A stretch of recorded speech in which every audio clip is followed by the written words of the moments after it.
भोग जो अच्छी व्यंजन सब गोटे गोटे धरी आसुँच कहीं बहुत गुड़े व्यंजन जहाँकि प्रस्तुत होती सब राज्य सब जिलूर माँ मैंने परिश्रम कर व्यंजन लेके आसुँच गोटे गोटे जड़े जड़े हो सियाड़ू पूरा व्यंजन आस पूरा आपको सब जिन देखिए कि भाव व्यंजन आसूँ देखिए देखिए पूरा गोटे लंबा लाइन लगी ये हूँ टोटाल प्रोसेसिंग कहीं जड़े जड़े जड़े जड़े जड़े कर आनिबा गोटे लंबा लाइन में ठिया होगी व्यंजन प्रस्तुत कर आज्ञा परिचय नवा फास्ट तो कहीं से कम व्यस्त अच्छे डिस्टर्ब कर आज्ञा आज्ञा आंटी आप कौटू आसते मोर ना सुनील कुमार नायक मुझे आजकल आज्ञा केते वर्ष होगा आप सहयोग दीर्घ 17-18 वर्ष है यही प्रोग्राम प्रति वर्ष आसे आई प्रोग्राम सब अपेक्षा कर रही था। अच्छा केते दिन पूर्व आप प्रिपेयर करते यहाँ 2 दिन पूर्व प्रिपेयर हुए रोसई जिनसा 2 दिन पूर्व हुए कि प्रस्तुति मिनिमम 10 दिन पूर्व आरंभ हो जाए। केते खुशी लगे मन भर बहुत उत्साह लगे माने ये दिन आम प्रति वर्ष अपेक्षा कर रही था मन भर गोटे मन उत्कण थाए व्यंजन द्वादशी के आसो गौरव बिहार निश्चित भाव समस्त मन में उत्साह भरी रही कहीं समस्ते यही टाइम को अपेक्षा करते केबे यही समय आसो एवं निजे निजे यही सेवार लगिजे समस्ते देखिपे एपटे गोटे लंबा लाइन लगी ये लंबा लाइन लगी तापर को एपटू भी लंबा लाइन लगी पूरा टोटाल प्रोसेसिंग चलती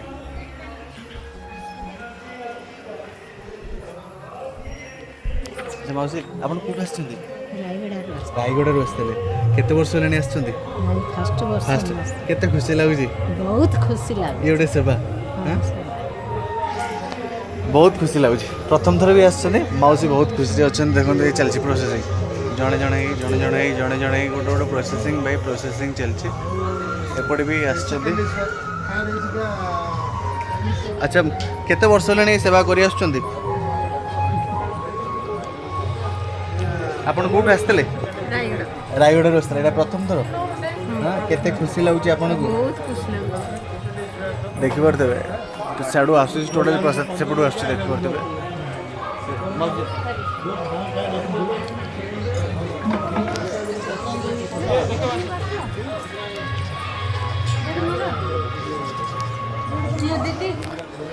ये हूँ आमर माता मठ गौरव विहार जहाँकि श्रीकृष्णकर उद्देश्य जहाँकि यही व्यंजन प्रस्तुत हो सारा राज्य सारा जिलूर आसुँच 2 दिन धरी ये से माने निष्ठार सह कम कर कहीं प्रसाद हम एवं से व्यंजन द्वादश समस्त भी भाग नहीं बहुत खुशी अच्छा पुणी थोड़ा देखूँ पूरा गोटे लाइन माने 20 ରୁ 25-30 जन खंडे रही थे खाली से खाद्यटा ये आसी पहुँचे व्यंजन जो खाद्य प्रस्तुत हो भोग होती से ये आसी पहुँचे गोटे समुदाय लाइन लगी आप देखिए कौन प्रोसेसिंग चलती ये मौसी माँ मैंने देले देले सी भी नहीं चलते ये टोटाली